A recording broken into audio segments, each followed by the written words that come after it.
warahmatullahi wabarakatuh. Perkenalkan, nama saya Rifsa Ulia, NPM 220610421004. Di sini saya dari Fakultas Keguruan dan Ilmu Pendidikan Prodi PG PAUD.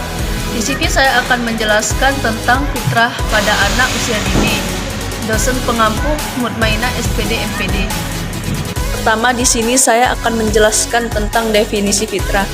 Fitrah berasal dari kata FTR dalam bahasa Arab yang berarti membuka atau menguak. Fitrah sendiri mempunyai makna asal kejadian, keadaan yang suci, dan kembali ke asal.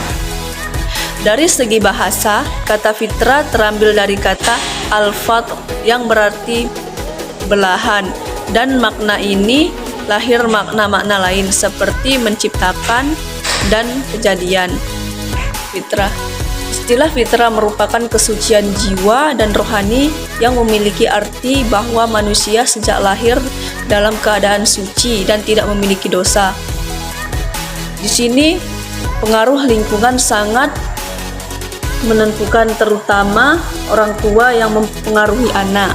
Orang tua harus mengajarkan kepada si anak Islam sebagai fitrah manusia. Potensi anak akan dikembangkan melalui proses pendidikan, sehingga dalam proses pendidikan menjelaskan bahwa fitrah yang telah dibawa sejak lahir bagi anak akan memiliki pengaruh yang cukup besar, dipengaruhi dengan lingkungan. Fitrah tidak akan berkembang tanpa dipengaruhi oleh kondisi lingkungan sekitar. Lingkungan mampu mengubah fitrah secara drastis ketika lingkungan sebagai tempat interaksi pembentuk kepada hal yang buruk. Adaptasi pendidikan fitrah anak usia dini. Penerapan pembelajaran berbasis fitrah yaitu berangkat dari keyakinan bahwa setiap anak dilahirkan dalam keadaan fitrah, sehingga wajib hukumnya untuk meyakini bahwa anak yang baru lahir sudah terinstal potensi yang baik. Dasar pembelajaran berbasis fitrah ini sendiri adalah membangkitkan dan menyadarkan, bukan merekayasa atau mengajarkan. Fitrah beragama, fitrah berakal budi, fitrah kebersihan dan kesucian, fitrah berakhlak, fitrah kebenaran, fitrah kemerdekaan. Fitrah beragama, potensi bawaan yang mendorong manusia untuk selalu pasrah, tunduk dan patuh kepada Allah Subhanahu wa Ta'ala yang menguasai dan mengatur segala aspek kehidupan manusia, dan fitrah ini merupakan sentral yang mengarahkan dan mengontrol perkembangan fitrah lainnya.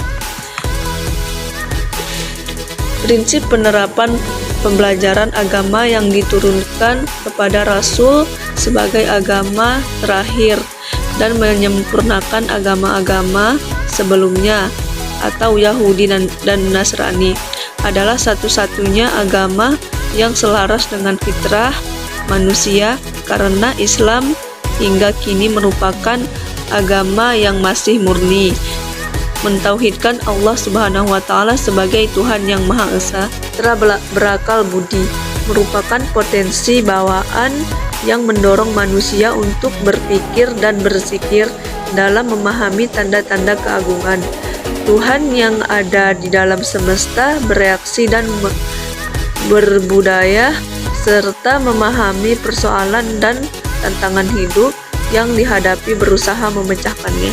Fitrah kebersihan dan kesucian. Fitrah ini mendorong manusia selalu berkomitmen terhadap kebersihan dan kesucian dari lingkungannya. Salah satu hadis mengenai sunnah fitrah ini adalah hadis dari Abu Hurairah radhiyallahu anhu. Rasulullah Shallallahu alaihi wasallam bersabda, ada 5 macam fitrah, yaitu khitan, mencukur bulu kemaluan, memotong kumis, memotong kuku, dan mencabut bulu ketiak. Hadis riwayat Bukhari dan Muslim. Meskipun disebut sebagai sunnah fitrah, pada dasarnya tidak semua sunnah fitrah memiliki hukum yang sunnah. Setiap sunnah fitrah juga yang masuk dalam perkara sangat dianjurkan hingga wajib. Berakhlak. Fitrah ini mendorong manusia mematuhi norma-norma yang berlaku. Contohnya, jujur dalam bersikap dan bertingkah laku, meminta maaf jika melakukan kesalahan, tidak mencontek saat ujian di sekolah, tidak memotong pembicaraan orang lain ketika sedang berbicara, membantu orang lain ketika sedang kesusahan. Kebenaran. Fitrah kebenaran ini mendorong manusia untuk melakukan kebenaran. Dijelaskan beberapa hadis dari tuturan Imam Ali As sebagai berikut. Barang siapa yang menjadikan pencarian kebenaran sebagai asas perbuatan, maka segala kesusahan akan menjadi mudah dan segala yang jauh akan menjadi dekat baginya. Barang siapa yang mencari kebenaran, maka ia akan pasti menemukannya, meski kebenaran itu ditutupi. Artinya, bila mana tujuan seseorang itu adalah mencapai kebenaran, maka ia akan menemukan meski kebenaran itu ditutupi. Kemerdekaan. Fitrah kemerdekaan mendorong manusia untuk bersikap bebas. Maksudnya di sini merdeka dari segala ikatan apapun kecuali ikatan ilahi. Keterkaitan ilahi inilah yang lazimnya adalah bahasa agama dengan fitrah. Dengan demikian sesungguhnya kemerdekaan sejati itu adalah kembalinya manusia kepada fitrahnya. Bulan. Setiap anak lahir mempunyai fitrah ilahiyah. Fitrah ilahiyah yang dimiliki anak layaknya fondasi dalam sebuah bangunan, yakni berupa ruh yang cenderung mengenal Allah Subhanahu wa Ta'ala sebagai sang penciptanya, tunduk kepadanya, dan berperilaku baik. Sebagaimana pada anak, mereka pada hakikatnya cenderung pada kebaikan. Ada beberapa faktor yang menyebabkan mereka mempergai buruk. Sekian dari paparan saya. Apabila ada kesalahan kata, mohon diperbanyak maaf. Billahi taufiq wal hidayah. Wassalamualaikum warahmatullahi wabarakatuh.